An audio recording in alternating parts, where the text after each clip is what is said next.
제가 오늘 소개할 작품은 마음의 부력이라는 단편입니다. 이 작품은 2021년 이상문학상 수상작이고요. 그러니까 가족 중에 누군가가 갑자기 사고라든지 어떤 일로 인해서 사라지게 됐을 때, 그리고 그 사라짐을 직면하는 남은 사람들이 느끼게 되는 어떤 감정들, 그러한 감정들이 전체적으로 다루어져 있습니다. 이 소설이 남다르게 좀 빛나는 이유 중에 하나는 이 이야기를 성경 창세기에 나온 에서와 야곱의 이야기를 가지고 와서 어떤 보편적인 그런 의미로 확장시키기 때문입니다. 안녕하세요. 이교수의 책과 사람 크리에이터 서울대학교 인류학과 이현정입니다. 오늘은 제가 이승우 작가님의 단편소설집입니다. 목소리들이라는 책을 가져왔는데요. 이승우 소설가는 여러분들께서 이미 읽어보신 분들도 있으실 거예요.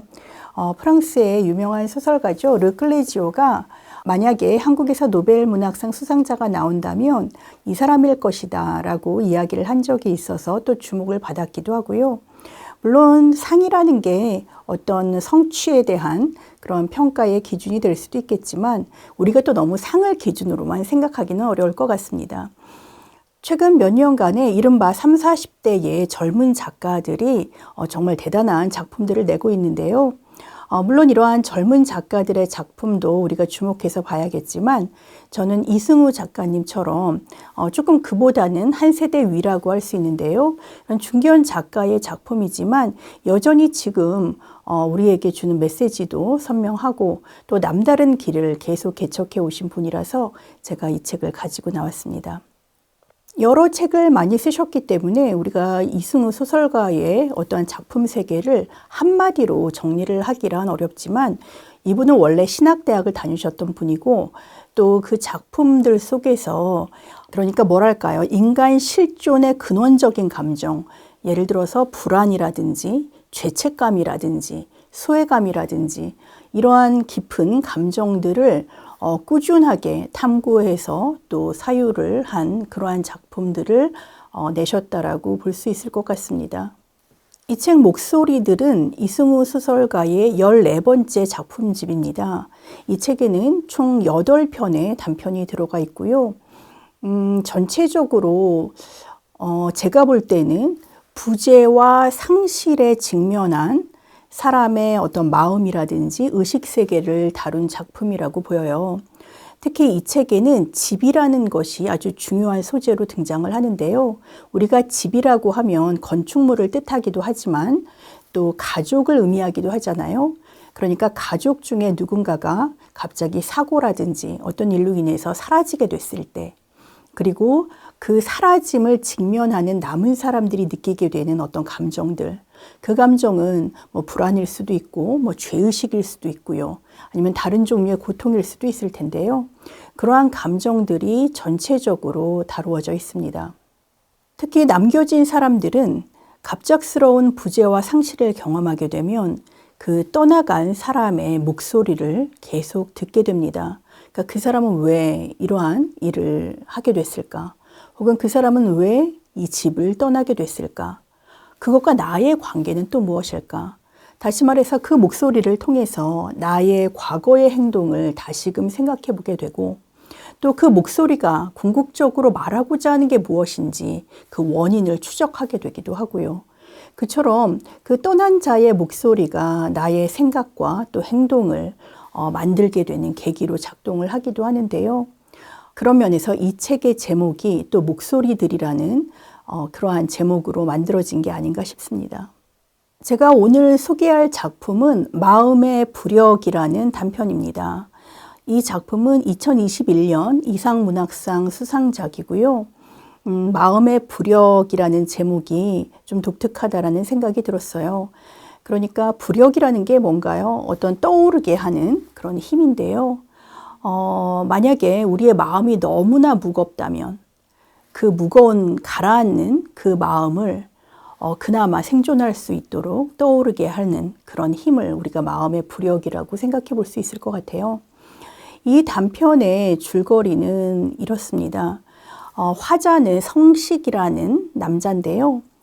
어느 날 아내가 이 남편인 그 성식에게 혹시 어머니한테 돈을 꾼 적이 있냐라고 물어봅니다.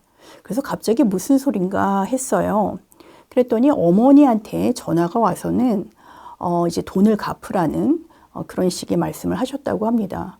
그래서 성식은 아내와 그런 경제적인 문제를 완전히 오픈해서 공유하고 있을 뿐만 아니라 어머니가 그런 말씀을 하실 만한 일이 전혀 없기 때문에 좀 의아하다라고 생각을 했습니다. 그러다가 아내와 성식은 이제 어머니의 집을 방문하게 되는데요. 원래 약속했었던 날짜지만 어머니는 집에 계시지 않았습니다. 알고 보니까 어머니가 멀리 기도원에 기도를 하러 가셨다 그래요. 그래서 아는 목사를 통해서 이제 어머니와 연락을 하게 되는데요. 어머니와 전화 통화를 하는데 어머니가 이 아들의 목소리를 듣고는 성준이냐라고 이야기를 해요. 성준은 이 화자인 성식의 형입니다. 그러면서 화자는 여러 가지 생각을 하게 됩니다. 어머니가 둘째 아들인 성식을 큰아들인 성준이냐 이렇게 성준이라는 이름으로 부르는 것을 우리는 어머니가 이미 70대 후반에 연로하신 분이기 때문에 인지 저하가 올 수 있는 나이고 그래서 말실수를 한 게 아닌가라고 생각할 수도 있겠지만 이 소설은 작품 곳곳에서 단순히 그러한 문제가 아니라는 것을 보여줍니다. 형 성준은 47살에 사고로 세상을 떠났습니다. 그리고 그 세상을 떠난 지 지금 정확히 얼마가 흘렀는지는 모르지만 시간이 아주 많이 흐른 것은 아닌 것 같아요. 그런데 그 형이 세상을 뜬 다음에 어머니는 성준과 원래 같이 살고 있지는 않았지만 본인의 집에서 잡동사니가 많이 들어있었던 한 방을 깨끗하게 정리하고 거기에 그 죽은 큰아들의 사진을 놓고 또 요를 깔아놓고 이러한 정리 작업을 합니다. 형 성준과 둘째 아들인 화자 성식의 삶은 아주 대조적이었습니다. 둘째 아들인 이 성식은 뭐랄까 좀 틀에 박혀서 생활을 하고 그리고 어떤 용기를 낸다기보다는 주어진 삶에 만족하고 따라가는 그러한 성격의 사람이에요. 그래서 대학을 갈 때 자신이 원하는 학과가 아니었지만 어떻게 졸업을 하고 또 그 다음에 공무원 시험을 봐서 안정된 직장을 갖고 또 결혼을 해서 사는 그런 어떤 면에서는 좀 평범한 사람입니다. 그런데 형 같은 경우는 어딘가 얽매여 있는 것을 싫어하고 매우 자유롭고 또 주체적인 사람이었어요. 그러다 보니까 대학을 가고 나서도 마음에 들지 않는다고 2번이나 다른 대학으로 또 옮기고 그런데도 결국은 졸업을 하지 못하고 연극과 문학판을 이리저리 전전하다가 본인이 소설가가 되고 싶다라고 하지만 막상 그렇게 제대로 된 소설을 한 편이라도 쓴 적은 없는 그런 사람입니다. 그렇다고 해서 형이 게으르거나 열정이 없는 사람은 아닙니다. 그렇다기보다는 매일 열심히 성실하게 살아가지만 그리고 자신의 꿈을 향해서 열정을 불태웠지만 어떤 면에서는 운이 잘 따르지도 않았고 상황이 잘 맞지 않아서 본인이 원하는 대로 하지 못했었던 사람입니다. 중간중간 여러 가지 직업을 전전하기도 했어요. 커피 전문점에서 일을 한다든지 이삿짐 센터에서 일을 한다든지 그런 일들도 했지만 그것도 제대로 마치지 못했고 남들이 볼 때는 이 형의 모습이라는 건 어딘가 좀 부적절하고 그리고 제대로 살고 있지 못하는 그런 모습을 띄었을 수 있습니다. 그러다 보니 주변 사람들도 그렇고 어머니도 아무래도 둘째 아들에게 더 둘째 아들을 더 편애한다라고 할 수는 없고 또 어머니가 편애를 하는 사람은 아니었다라고 나옵니다. 그렇지만 아무래도 큰아들에게 둘째는 저렇게 사는데 너는 왜 이 모양이냐 이런 말을 한 적도 있고 큰아들이 원하는 대로 지원을 제대로 못 해주고 이러한 적이 있었습니다.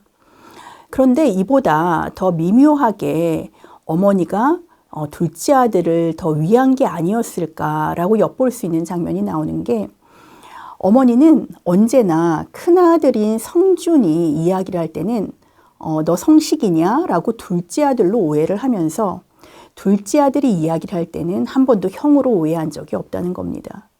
그러니까 두 사람의 목소리는 아주 비슷했는데요. 이상하게도 어머니가 형의 목소리는 동생의 목소리로 착각을 하면서도 동생의 목소리를 형의 목소리로 착각한 적은 없다는 거죠. 그러니까 이에 대해서 아내는 그렇게 말을 합니다. 어머니가 둘째 아들인 성식을 기준으로, 그러니까 성식을 보편적인 존재로 더 가까운 아들로 생각했기 때문이 아니냐라고 이야기를 합니다. 그렇게 형의 목소리를 자신의 목소리로 착각해왔던 어머니가 이번에 전화할 때는 이상하게도 자신의 목소리를 형의 목소리로 알고 성준이냐라고 묻는 그러한 일이 발생하게 된 거죠. 그러니까 이 이야기는 전체적으로 아들이 죽은 다음에 어머니가 갖게 된 어떤 마음의 상태를 보여주기도 하고요. 또 다른 한편으로 자신이 더 예쁨을 받았지만 그렇기 때문에 가질 수밖에 없었던 형에 대한 미안한 마음을 또한 그리고 있습니다. 이 소설이 남다르게 좀 빛나는 이유 중에 하나는 단지 어머니와 또 이 둘째의 이러한 마음을 그리는 것을 넘어서 이 이야기를 성경 창세기에 나온 에서와 야곱의 이야기를 가지고 와서 어떤 보편적인 그런 의미로 확장시키기 때문입니다.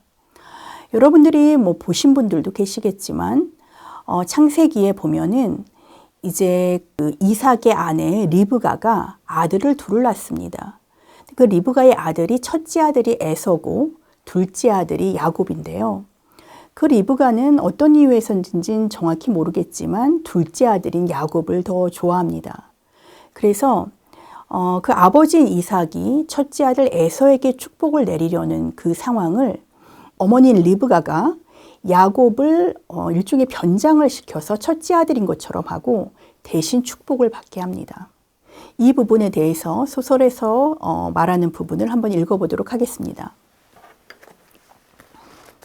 돌아오는 차 안에서 나는 창세기의 인물 야곱이 느꼈을 마음의 짐에 대해 아내에게 이야기했다. 혼돈하고 공허한 채로 내 마음속에 떠돌던 무정형의 어둠을 끄집어낸 순간이었다. 어머니 리브가는 야곱을 사랑했다. 그녀가 큰아들인 에서를 미워한 것은 아니었다고 생각한다. 그녀는 단지 작은 아들을 사랑했을 뿐이다. 한 사람을 사랑했을 뿐인데 다른 누군가가 사랑받지 못하는 일이 일어나는 것이 세상 이치다. 사랑이 차별을 만들어내는 것은 역설이다. 누군가의 이름을 부르는 행위는 다른 누군가의 이름을 부르지 않은 행위와 같은 것이 된다. 이긴 사람이 호명되면 진 사람이 누구인지 저절로 알게 되는 것과 같은 이치다. 사랑하는 사람의 이름이 호명되면 사랑하지 않는 사람이 누구인지 저절로 알게 된다. 리브가는 사랑하는 아들 야곱을 에서처럼 꾸며 장자가 받을 아버지의 축복을 받게 했다.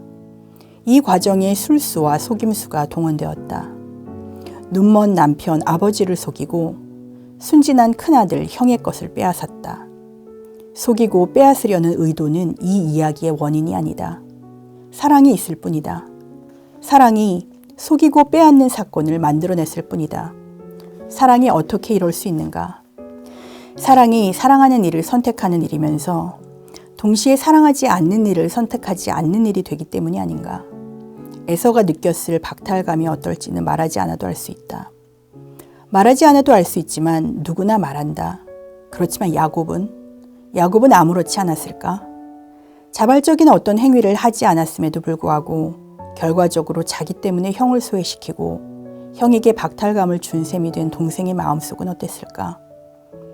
형을 사랑해서 배제하는 이 드라마에 어떤 적극성도 없이 그러나 어쩔 수 없이 참여한 꼴이 되고만 동생이 형 못지않게 어쩌면 형보다 더 괴로웠을지 누가 아는가? 말하지 않으면 알기 힘들다. 말하지 않으면 알기 힘들지만 누구도 말하지 않는다. 어쩌면 어머니의 사랑이 부담스러워 거부하고 싶을 때도 있지 않았을까 하고 나는 생각한다. 자기를 사랑하는 어머니가 싫어서가 아니라 자기를 사랑하는 어머니의 사랑을 받지 못하는 형을 볼 낯이 없어서. 다음날 저녁 어머니는 또다시 아내에게 전화를 걸고 비슷한 이야기를 합니다. 정말 당혹스러운데요. 어머니가 무슨 이야기를 하는지 제가 직접 낭독을 통해서 여러분께 소개하도록 하겠습니다. 늙은이가 어디 돈 쓸 데가 있겠냐? 오해하지 말고 들어라. 성식이는 대학 졸업하고 대학원도 다니고 결혼도 하고 집도 샀다. 물론 너도 알다시피 그놈이 제 힘으로 다 했지. 장한 아들이다. 누가 그걸 모르겠냐. 그런데 성준이는 대학원은커녕 대학도 졸업 못하고 결혼도 안 하고 집도 없이 산다. 어렵게 산다. 딱해 죽겠다. 그런데도 나한테 돈 달라는 소리 한 번 안 했다. 딱 한 번 빼놓고는. 딱 한 번 지방 어느 소도시에서 연극을 하고 지낼 때였는데 카페인가 뭔가를 하겠다고 도와달라고 했다. 그때 성식이 대학원 등록금을 마련해야 할 때라 내가 좀 난처한 표시를 했다. 그땐 진짜로 여유가 없었다. 더 이상 손 벌릴 데도 없더라. 제풀의 기분이 언짢아져서 아마 좀 듣기 싫은 소리를 했던 것 같다. 나이가 몇인데 언제까지 그러고 살래? 성식이 사는 것 좀 봐라. 세상에 내가 미쳤지. 어떻게 그런 소리를 했을까? 엄청 섭섭했을 텐데도 그 애가 그냥 해본 말이라며 허허 웃고는 얼른 말을 돌리더라. 그러고는 다시 그 이야기를 꺼내지 않았다. 나도 그날 이후 그 이야기를 하지 않았고. 그런데 그 일이 왜 이렇게 마음에 걸리는지 모르겠다. 요새 부쩍 그 일이 자주 떠오른다. 성식이는 대학원도 보냈잖아요. 하는 그의 목소리가 자꾸 들린다. 아니, 그 애가 그런 말을 할 리가 없지. 그런 말을 할 애가 아니다. 그런데도 그런 목소리가 자꾸 들리는 걸 어떻게 하냐. 이제라도 성준이한테 카페 차릴 돈을 좀 해주고 싶다. 그래서 그런다. 그래서 돈을 달라는 거지 내가 어디 다른 데 쓰려고 그러는 게 아니다. 그러니까 성식이한테 이야기를 잘해서 너무 늦지 않게 돈을 좀 마련해서 잘 이겨내기에 끄떡없는 줄 알았다. 아무렇지 않은 줄 알았다. 어머니의 화초들과 종교가 어머니를 굳건히 지키고 있다고. 그러니 괜찮을 거라고 생각했다. 그렇게 생각한 것은 이제 알겠다. 아들을 잃은 어머니의 상실감과 슬픔만을 고려했기 때문이다. 어머니의 화초와 종교가 상실감과 슬픔을 너끈히 이기게 할 거라고 믿었기 때문이다. 내가 느껴온 것처럼 어머니가 수시로 느껴왔을, 그렇지 않다면 언젠가 느끼게 될 깊은 회한과 죄책감에 대해서는 생각하지 못했다. 상실감과 슬픔은 시간과 함께 묽어지지만 회한과 죄책감은 시간과 함께 더 진해진다는 사실을, 상실감과 슬픔은 특정 사건에 대한 자각적 반응이지만 회한과 죄책감은 자신의 감정에 대한 무자각적 반응이어서 통제하기가 훨씬 까다롭다는 사실을 의식하지 못했다. 상실감과 슬픔은 회한과 죄책감에 의해 사라질 수도 있지만 회한과 죄책감은 상실감과 슬픔에도 불구하고 사라지지 않는다는 사실을, 오히려 그것들에 의해 더 또렷해진다는 사실을 이해하지 못했다. 나는 사랑의 대상인 야곱이 져야 했을 마음의 짐에 대해서는 제법 깊이 생각하면서 그 사랑의 주체인 리브가가 져야 했을 마음의 짐에 대해서는 깊이 헤아리지 못했다는 사실을 인정하지 않을 수 없었다. 네, 이 소설은 정말 묵직하면서도 읽으면서 그 각자, 그러니까 형이 느꼈을 감정, 그리고 동생이 느꼈던 마음의 짐, 그리고 또 아들이 죽은 다음에 어머니가 느낄 수밖에 없었던 상실감과 회한과 그리고 죄책감, 이 모든 것들이 다 너무나 공감이 되기 때문에 읽고 나면 그 묵직한 어떤 울림, 이런 것들로 인해서 한동안 멍하게 될 수밖에 없는 그러한 작품입니다. 정말 대단한 작품이라는 생각이 들고요. 그리고 이 책에는 제가 지금 소개한 마음의 부력 외에도 여러 다른 작품들이 들어있는데요. 사실 시간만 된다면 그 다른 작품들 중에서도 몇 개를 제가 소개하고 싶을 만큼 작품들이 아주 뛰어납니다. 그 중에는 가족의 폭력으로 오랫동안 집을 떠났다가 돌아와 보니 그 집은 재개발로 헐리고 없고 또 어머니는 이미 돌아가셔버린 그런 사람의 이야기도 나오고요. 또 거꾸로 재개발에 직면했지만 오래전 떠난 아들이 언제 돌아올지 몰라서 그 집을 내놓기를 망설이는 그런 어머니의 이야기도 나옵니다. 또 동료인 사람의 갑작스런 죽음에 대한 죄책감을 느끼는 그러한 회사원의 이야기도 나오고요. 또 다른 한편으로 자식의 갑작스러운 죽음 끝에 이 어머니가 어딘가 그 원인을 찾아야만 자신의 답답한 마음이 풀리기에 이런저런 주변의 탓을 하고 소리를 지르고 울부짖는 그러한 모습도 등장을 합니다. 우리가 가까운 사람의 갑작스러운 상실과 부재를 접하게 될 때 어떠한 마음을 또 주변 사람들이 느낄 수 있는지 그 마음의 결에 대해서 섬세하게 그리고 있는 작품들이고요. 여러분들께서 꼭 기회가 되시면 한번 읽어보시기를 제가 권하도록 하겠습니다. 오늘은 여기까지 하도록 하겠습니다. 오늘 영상이 좋으셨다면요. 좋아요, 구독, 알림 설정 부탁드리겠고요. 저는 다음번에 또 다른 영상으로 여러분들을 뵙도록 하겠습니다. 감사합니다.